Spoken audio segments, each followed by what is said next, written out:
ॐ तव कथामृतं तप्तजीवनं कविभिरीडितं कल्मषापहं श्रवणमङ्गलं श्रीमदाततं भुवि गृह्णन्ति पुरिता जनाः। श्री रामकृष्ण वचन सुधार परिच्छेद 35 भक्तहरूका घरमा अनुच्छेद 1 बलरामका घरमा श्री रामकृष्ण नरलीलाको दर्शन र आस्वादन। श्री रामकृष्ण दक्षिणेश्वर मन्दिरबाट कलकत्ता आइरहनु भएको छ। बलरामका घरबाट भएर अधरका घरमा र त्यसपछि रामका घरमा जानुहुनेछ। अधरका घरमा मनोहर साईको कीर्तन हुनेछ। रामका घरमा कथा हुनेछ। शनिबार वैशाख कृष्ण द्वादशी 2 जुन 1883। श्री रामकृष्ण गाडीमा आउँदा आउँदै राखाल मास्टर आदिसँग भन्दै हुनुहुन्छ, हेर वहाँमाथि प्रेम भएपछि पाप आदि सब भाग्ने छन्, जस्तो घामले मैदानको तलाउको पानी सुक्न जान्छ। सन्यासी र गृहस्थी दुवैले विषयासक्ति छाड्नु पर्छ। विषयको वासना तथा कामिनी काञ्चन प्रति मोह राख्नाले केही पनि हुने छैन। यही विषयासक्ति रहिरह्यो भने सन्यास लिएर पनि केही हुँदैन, जस्तै थोक थुकेर फेरि चाट्ने। अलि बेरपछि श्री रामकृष्ण गाडीमा फेरि भन्दै हुनुहुन्छ, ब्राह्म समाजीहरू साकारलाई मान्दैनन्। हाँसेर नरेन्द्र भन्छ, मूर्ति पूजक फेरि भन्छ, उनी अहिलेसम्म काली मन्दिर जाँदैछन्। श्री रामकृष्ण बलरामका घरमा आउनुभएको छ। उहाँ 81 भावाविष्ट हुनुभयो। सम्भवतः देखिरहनु भएको होला, ईश्वर नै जीव तथा जगत बन्नुभएको छ। ईश्वर नै मनुष्य बनेर घुमिरहनु भएको छ। जगन्मातासँग भन्दै हुनुहुन्छ, आमा यो के देखाइरहनु भएको हो, पर्खनुहोस्, यो सबै के देखाउँदै हुनुहुन्छ। राखाल आदिद्वारा के देखाइरहनु भएको छ, आमा हजुरले। रूप आदि सबै उडी गयो। आमा, मानिस त केवल बाहिरी ढाँचा हुने र चैतन्य त हजुरकै हो। आमा, हिजो आजका ब्रह्मज्ञानी भुलियो रस पाउँदैन।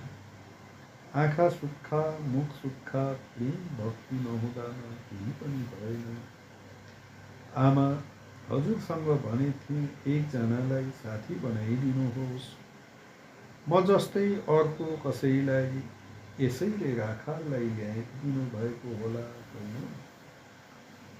श्री रामकृष्ण अधरका घरमा आउनु भएको छ।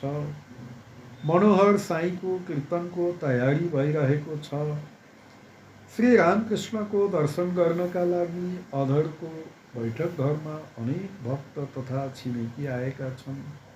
सबैको इच्छा छ श्री रामकृष्णले केही भन्नुहोला। श्री रामकृष्ण भक्तहरूप्रति संसार र मुक्ति दुवै नै ईश्वरका इच्छामाथि निर्भर छन्। उनैले नै संसारमा अज्ञान बनाएर राखेका छन्। अनि जुन बेला उनले आफ्नो इच्छाले बोलाउने छन्, त्यसै समयमा मुक्ति हुनेछ। छोरो खेल्न गएको छ, खाने बेलामा आमाले बोलाउँछिन्। जुन बेलामा उनले मुक्ति दिनेछन्, त्यस बेला साधु सङ्गत गराइदिनेछन्। अनि आफूलाई पाउनका लागि व्याकुलता उत्पन्न गरिदिनेछन्। छिमेकी, महाराज कसरी व्याकुलता हुनेछ? श्री रामकृष्ण नोकरीबाट खोसिएपछि बेरोजगारलाई जुन प्रकारको व्याकुलता हुन्छ, जसो गरी सधैँ अफिसमा घुम्दै सोध्दै गर्छ साहेब कुनै नोकरीको ठाउँ खाली भयो। त्यसै गरी व्याकुलता भएपछि मानिस छटपटाउँछ, कसरी ईश्वरलाई पाऊँ।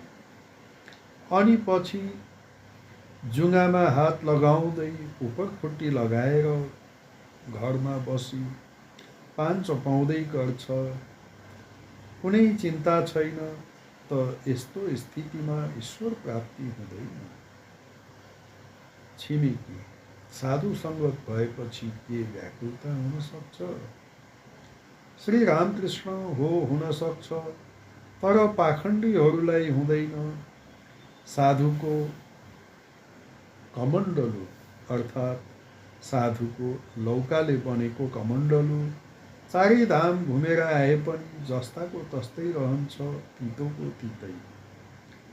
अब कीर्तन सुरु भएको छ। गोस्वामीजी कलह संवाद गाइरहेछन्। श्रीमती भन्दै हुनुहुन्छ, सखी प्राण जान लागिरहेछ, कृष्ण ल्याइदेऊ। सखी सखी राधे, कृष्ण रूपी मेघ वर्षनै लागेको थियो, तर तैले मान रूपी आँधीले त्यस मेघलाई उडाइदिइस्। त कृष्णको सुखमा सुखी नहुने रहेछस्, नभए मान किन गर्थिस्? श्रीमती सखी, मान त मेरो होइन, जसको मान हो त्यसैसँग गएको छ। ललिताजी श्रीमतीको तर्फबाट केही भनिरहेछन्। सबैले मिलेर गीत गरे। अब कीर्तनमा गोस्वामी भनिरहेछन्, सखीहरू राधाकुण्ड नजिकै श्रीकृष्णलाई खोजी गर्न लागे। त्यसपछि यमुना तटमा श्रीकृष्णको दर्शन, साथमा श्रीदाम, सुदामा, मधुमङ्गल वृन्दासँग श्रीकृष्णको वार्तालाप, श्रीकृष्णको योगीको जस्तो भेष, जटिला संवाद, राधाको भिक्षादान, राधाका हात हेरेर योगीद्वारा गणना तथा सङ्कट हुने भविष्यवाणी, कात्यायनी पूजा गर्न जाने तयारी। कीर्तन समाप्त भयो।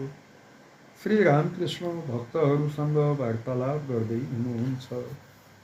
श्री रामकृष्ण गोपिनीहरूले कात्यायनीको पूजा गरेका थिए। सबै उनै महामाया आद्याशक्तिको अधीन छन्। अवतार आदि पनि उनैको मायाको आश्रय लिएर नै लीला गर्छन्। यसै कारण उनीहरू आद्याशक्तिको पूजा गर्छन्। हेर न, सीताका लागि राम कति रुनुभयो। पञ्चभूतहरूको फन्दामा परेर ब्रह्म विलाप गर्छन्। हिरण्याक्षको वध गरेपछि वराह अवतार लालाबाला लिएर बस्न थाले। आत्मविस्मित भएर तिनलाई स्तनपान गराउँदै थिए। देवताहरूले सल्लाह गरेर शिवजीलाई पठाइदिए। शिवजीले त्रिशूलको आघातबाट वराहको शरीर विनष्ट गरिदिनुभयो। अनि मात्रै ब्रह्म स्वधाममा पाल्नुभयो। शिवजीले सोध्नुभयो, तिमी किन आत्मविस्मित हुन गयो? त्यस बेला वराह अवतारले भने, म एकदम ठिक छु। अदरको घर भएर अब श्री रामकृष्ण रामका घरमा गइरहनु भएको छ। ओम निरञ्जनं नित्यं अनन्तरूपं भक्तानुकम्पा धृतविग्रहं वै ईशावतारं परमेशमिड्यं तं रामकृष्णं शिरसा नमामि।